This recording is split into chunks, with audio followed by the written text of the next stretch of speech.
اور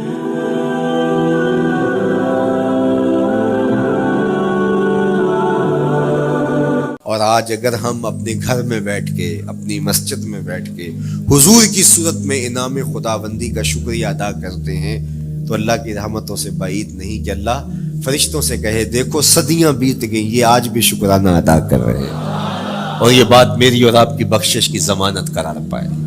تو حضور کی صورت میں جو انعام ہوا، حضرت حسان بن ثابت اکثر کہا کرتے تھے منا علینا ربنا ام بعث فینا محمدا، ہمارے رب نے ہمارے اوپر احسان کر دیا ہے کہ محمد عربی عطا کر دی ہے۔ ساری زندگی سجدے میں سر رکھ کے شکر ادا کرتے رہیں، حق شکر پھر بھی ادا نہ ہو۔ میں تو کہا کرتا ہوں ہمارے بدن پہ اتنے بال نہیں ہیں جتنے رسول اللہ کے احسانات ہیں، ہمارا بال بال قرض رسالت میں جکڑا ہوا ہے، ساری زندگی ان کے گیت گائیں۔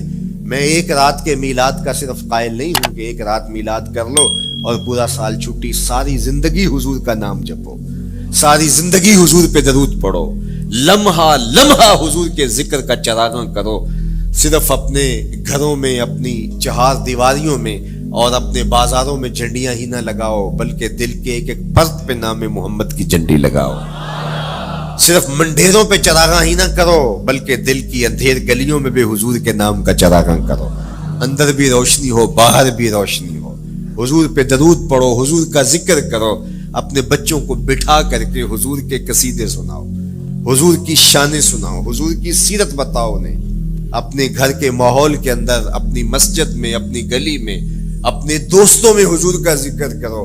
دوستوں آپس میں بیٹھو تو کہو یار اللہ کا کتنا کرم ہو گیا کہ اللہ نے ہمیں حضور عطا کر دیا۔ دوستوں میں بیٹھے جب یوں بات کرو گے تو اللہ کی رحمتیں کس قدر تمہارے اوپر برسے گی۔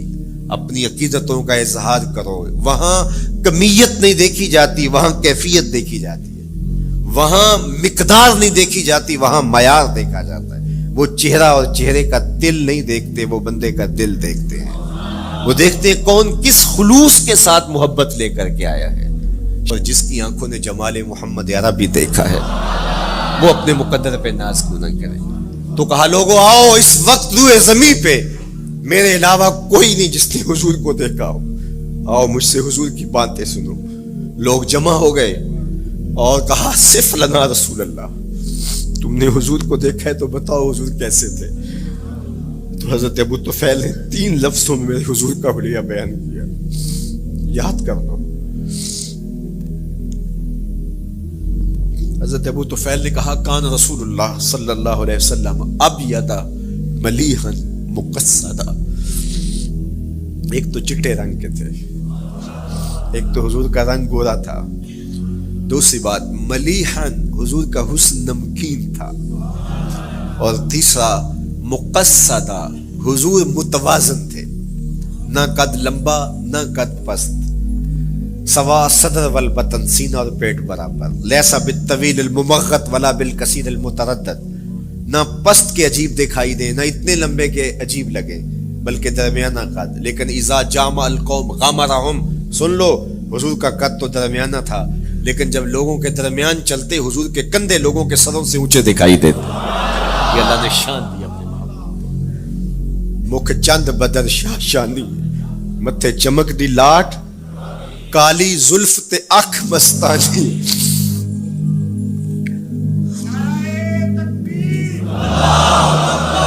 کالی زلف تے اکھ مستانی ہے، مخمور رکھی ہن مد بھری۔ میں آپ کو مدینے کی گلی میں لے جانا چاہتا تھا کہ حضور علیہ السلام کی جب آمد ہوئی تو اہل مدینہ نے کس طرح جلوس نکالا، وہ عقیدتوں کے کیا رنگ تھے، لیکن وقت سمٹ گیا۔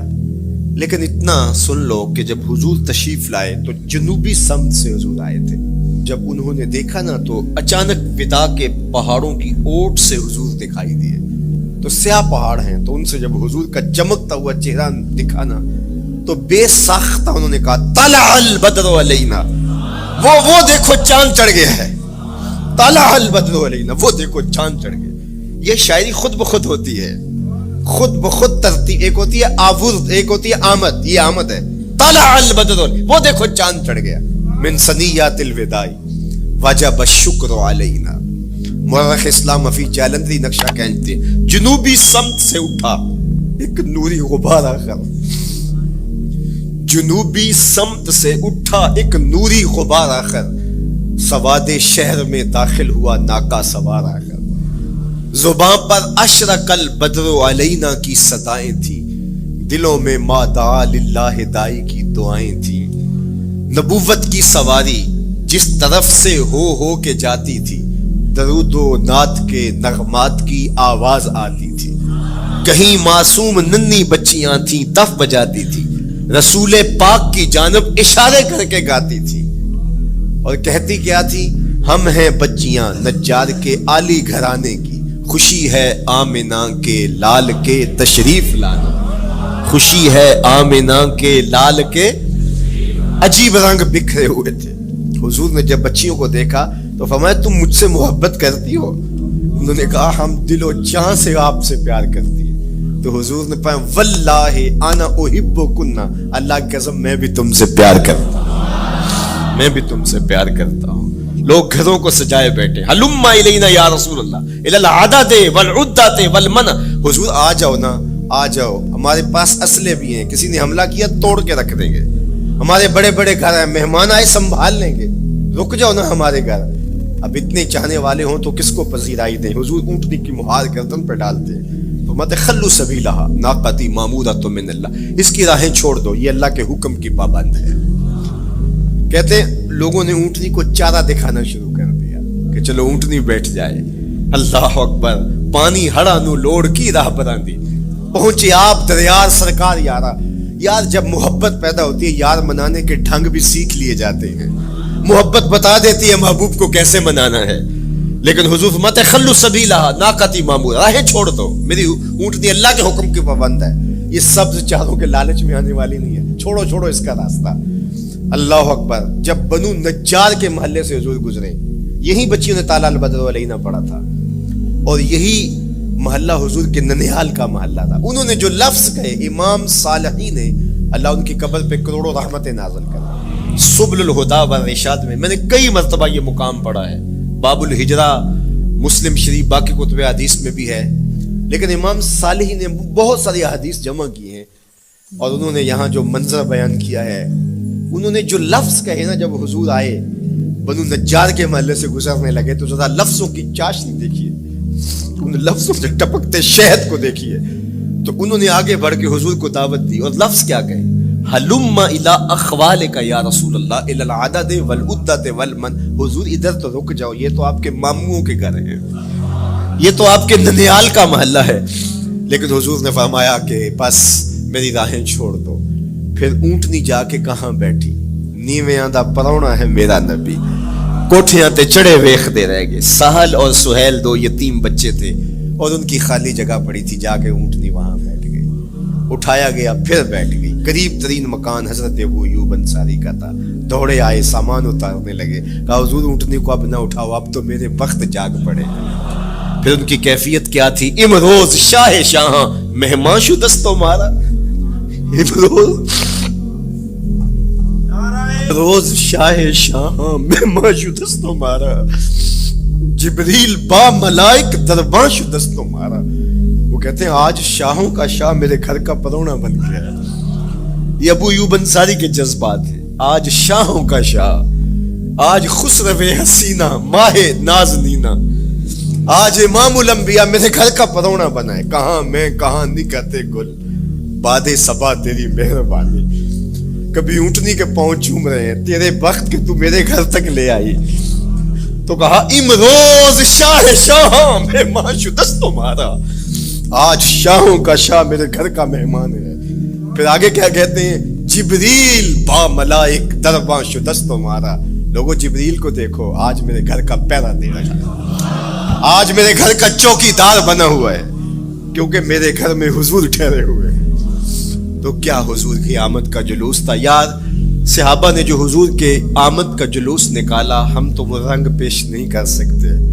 لیکن میں آپ کو کہوں گا درود پڑھتے ہوئے آج جلوس میں شامل ہوں، حضور کے ذکر سے سرشار ہو کے جلوس میں شامل ہوں، اور پورے نظم کے ساتھ اگر آپ کے جلوس میں کوئی کسی کی گاڑی گھس بھی آتی ہے اس کو پیار دینا، اس کو راستہ دینا، اور اس کو حضور کی رحمت کا احساس ہو کہ یہ رحمت کو ماننے والے لوگ ہیں، اور حضور پہ درود پڑھتے رہنا، عقیدتوں کے رنگ میں رہنا۔ امید ہے کہ جس طرح حضور نے ان بچیوں سے کہا جو حضور کے جلوس میں شامل تھیں کہ کیا تم مجھ سے محبت کرتی ہو، تو انہوں نے کہا جی جی، ہم اسی لیے تو آپ کے قصیدے پڑھ رہی ہیں۔ تو حضور نے فرمایا واللہ میں بھی آپ سے محبت کرتا ہوں۔ تو ملنے پہ وہ خوش ہو جاتا ہے، اور اگر رحمت للعالمین مل جائے تو پھر اس کی خوشی کا عالم کیا ہو، پھر اس کی مسرت کی کیفیت کیا ہو۔ یہ بات ذہن میں رکھیے کہ حضور کی آمد پر مسرت کا اظہار کرنا، خوشی کا اظہار کرنا، اس میں تو کوئی اختلاف نہیں ہے۔ امت کا کوئی بھی طبقہ اس کا انکار نہیں کرتا کہ یہ خوشی کی بات نہیں ہے، خوشی کی بات ہے۔ ہر دور میں اور ہر علاقے کے اپنے اظہار کے سلیقے ہوتے ہیں اور طریقے ہوتے ہیں۔ اگر وہ شریعت کے مزاج سے متصادم نہ ہوں تو ان کو اختیار کرنے میں کوئی حرج نہیں ہے۔ پھر مرور زمانہ کے ساتھ بدلتے ہوئے تقاضے ہوتے ہیں۔ کسی زمانے میں تلواروں کے ساتھ، تیروں کے ساتھ لڑائی ہوتی تھی اور وہ جہاد اسلامی قرار پاتا تھا۔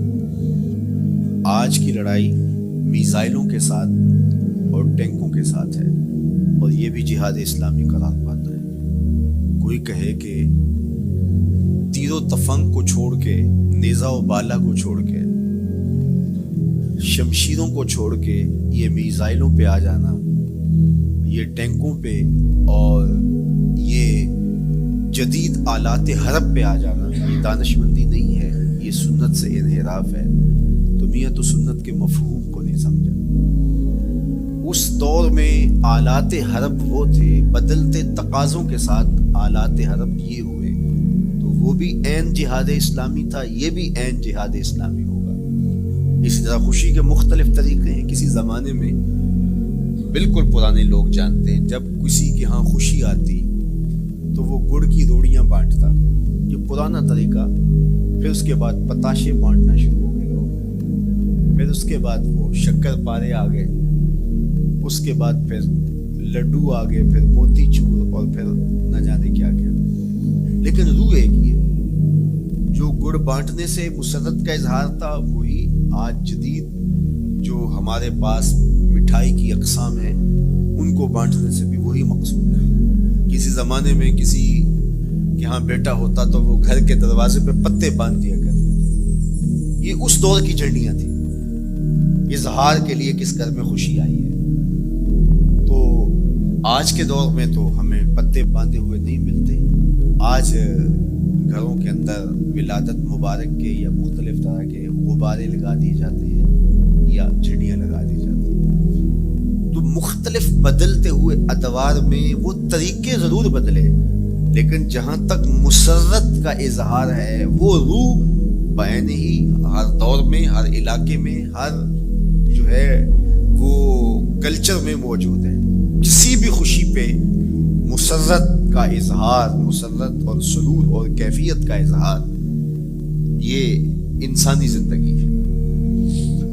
اسلام ہمیں مسرتوں کے اظہار اور شکرانے کی صورت کے بہت سارے طریقے دیے، اس میں سے روزہ رکھنا بھی ہے۔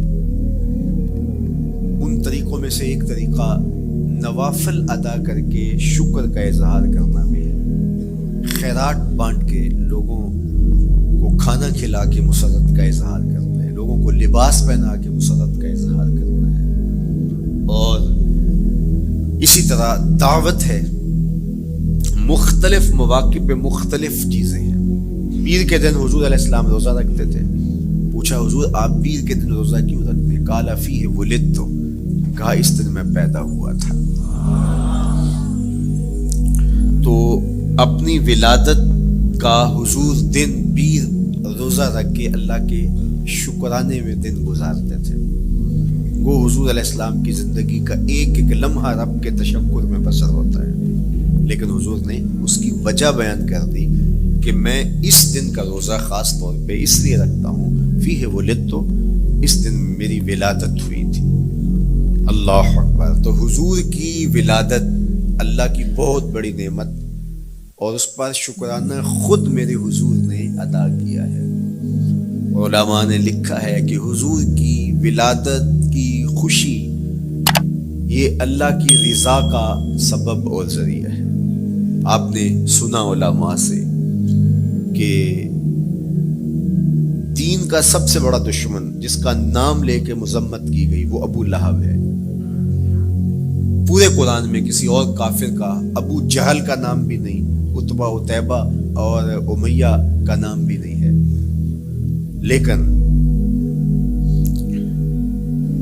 نام لے کر کے مذمت اگر کسی شخص کی گئی وہ تو ابو لہب کی گئی۔ حضور علیہ الصلوۃ والسلام جب کوہ صفا پہ جلوہ فراز ہوئے، وَأَنذِرْ عَشِيرَتَكَ الْأَقْرَبِينَ، حکم ہوا پہلے قریبی لوگوں کو آپ اللہ کا ڈر سنائیں۔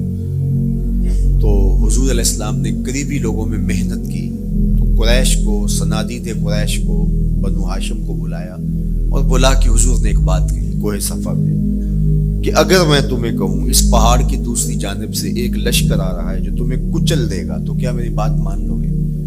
تو انہوں نے کہا اگر نظر نہ بھی آیا تو ہم کہیں گے ہم اندھے ہیں، آپ سچے ہو، ہماری نظروں کو پھیر لگ رہا ہے، آپ جھوٹ نہیں بول سکتے، ہم نے 40 سال آپ کے شب و روز دیکھے ہیں، تو کیسے ہم یہ گمان کر رہے ہیں؟ تو حضور نے فرمایا اگر میری ذات پہ اتنا یقین ہے تو مان لو اللہ ہی کے۔ تو ابو لہب سب سے پہلے بولا تبا لک ھنالک سائر الیوم الہذا جمعتنا معاذ اللہ، کہ آپ کا معاذ اللہ ہاتھ ٹوٹ جائے، آپ نے اس لیے ہمیں جمع کیا تھا؟ تو اللہ تعالیٰ جل شانہ نے اس کا جواب دیتے ہوئے ارشاد فرمایا تبت یدا ابی لہب وتب، ظالم تیرے دونوں ٹوٹ جائیں، ظالم تیرے دونوں ٹوٹ جائیں۔ تو ابو لہب کا نام لے کے مذمت کی گئی، لیکن یہ بدترین کافر جب حضور کی ولادت ہوتی ہے تو اس کی لونڈی سویبہ اس کو جا کے خبر دیتی ہے کہ تیرے مرحوم بھائی کے گھر بیٹا پیدا ہوا ہے۔ تو یہ بہت خوش ہو گیا ہے، اس لیے نہیں کہ نبی تشریف لائے، اس لیے کہ میرے مرحوم بھائی کے گھر میں چراغاں ہوا۔ تو بھتیجا ہونے کے ناطے اس کو ایک سرشاری اور خوشی ہوئی، اور لونڈی کے خبر دینے پر اس نے اشارے سے اس کو کہا جا تو آزاد ہے۔ اللہ اکبر۔ یہاں سے یہ بھی سمجھے کہ حضور نے صحن کائنات میں قدم رکھا، غلاموں کو آزادی ملنے لگی، غلامی کی زنجیریں ٹوٹنے لگی۔ تو سویبہ کو کہا جا تو آزاد ہے۔ خیر ابو لہب کی ساری زندگی آپ کو پتہ ہے، لیکن جب مر گیا تو حضرت عباس رضی اللہ تعالیٰ عنہ کو خواب میں ملا۔ انہوں نے کہا سنا کیسی بیت رہی ہے؟ اس نے کہا سخت مشکل میں ہوں، ڈاڈی تکلیف ہے، حضور کی مخالفت بڑی مہنگی پڑی، لیکن اتنا ہے کہ جب پیر کا دن آتا ہے جس انگلی سے اشارہ کر کے لونڈی کو آزاد کیا تھا اس سے ٹھنڈا اور میٹھا مشروب بھی ملتا ہے اور عذاب میں بھی کچھ کمی ہوتی ہے۔ شارع مسلم امام نووی کے استاد امام ابو شامہ جو بہت بڑا نام ہے حدیث میں، وہ فرماتے ہیں جب ایک کافر کو حضور کو نبی سمجھ کے نہیں بھتیجا سمجھ کے خوشی کرنے کا بھی صلہ ملتا ہے، تو ایک مومن جو حضور کا غلام ہے اور حضور کو امام اور مقتدا اور نبی رسول اور محبوب سمجھ کے خوشیاں کرتا ہے، اس کو اللہ کتنا کچھ عطا کرے گا۔ دوستاں را کجا کنی محروم، تو کے بعد دشمنا نظر داری، جب تو دشمنوں کو اتنا دیتا ہے تو دوستوں کو کتنا عطا کرے گا۔ تو حضور کی آمد پر مسرت کا اظہار، بشاشت کا اظہار یہ اہل ایمان کا طریقہ رہا ہے۔ ہاں جو اس کا انداز ہے، کسی کو نوافل میں زیادہ سرور ملتا ہے وہ نوافل کثرت سے پڑھ لے، کسی کو زیادہ سرور روزے میں آتا ہے تو وہ روزے رکھ کر کے اس شکرانے کو ادا کرے، کوئی ذکر کی مجلس سجا لے، مختلف طریقے موجود ہیں۔ حضور علیہ السلام تشریف لائے، صحابہ بیٹھے ہوئے تھے، صحیح مسلم میں روایت ہے، سنن نسائی میں ہے اور بھی کتب حدیث میں، محفل بپا تھی، تو حضور نے آ کہا ما اجلسکم، کیوں بیٹھے ہوئے ہو؟ تو جو انہوں نے جواب دیا وہ سنیے،